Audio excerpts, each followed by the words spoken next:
Hi and welcome to a brand new unit on depression. So this is for the mental health problems in the context health and well-being. So let's go back to our topics. Okay, 6 topics, about 14 lessons of content, and it's going to feel fast. Like all units in this new course, we're not afforded the time or the luxury really to spend suitable time, I think, for each of these. But where we can, we double up on the content, we review things, we make connections with the content, so hopefully it'll be manageable. Okay, just 3 lessons on biological explanations. And like I said about making connections, we look at the monoamine and serotonin explanation, and then we link that to genetics, and then the diathesis stress model.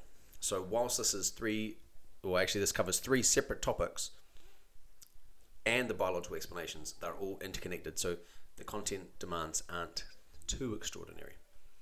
All right, so we're looking at the monoamine and serotonin hypotheses of depression, and then hopefully students can explain why they happen. As always, we start with key terms, traffic lights, then the crossword puzzle, and then we have to know, well, what is depression? Simple activity, students try to guess, and then they check their answers in the workbook. All right, so my teaching approach is put the thinking on them first, and then we can explain and reiterate with the chalk talk. So the slides here, you might not need these if they read them themselves.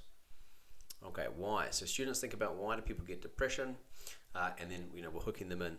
We're going to look at this, the first half, why it happens, and then the second half in the treatments. Now you can go through these slides if you like, or just tell students they can look at them.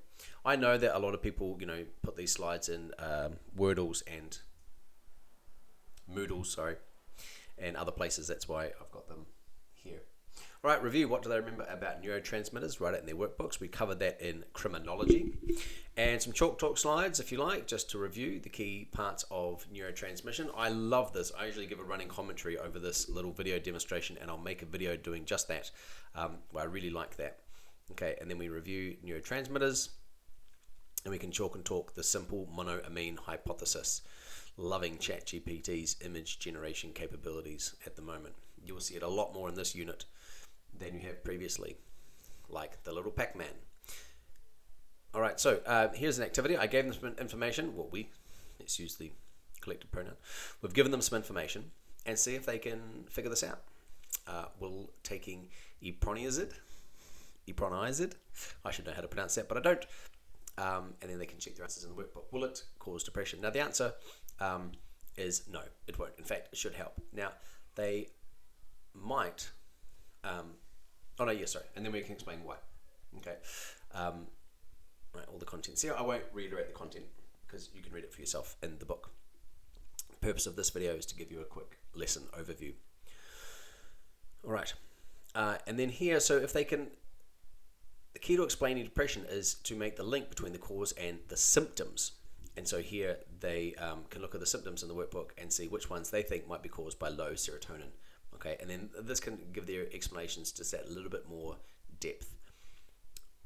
Again, these chalk talk slides aren't there necessary for you. You must. Sometimes I feel like I haven't taught something unless I explain it myself, but I'd rather put them in there and then you delete them than not have them at all. All right, students can take some notes. And then there's a really good first 5 minutes of this video on the causes of depression.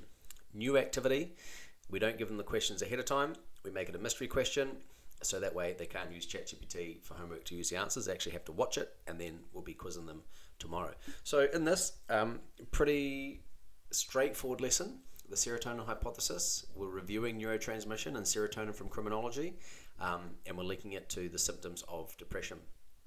In the next lesson, it gets a little bit more complex, where we go into the serotonin transporter gene, the 5-HTT gene.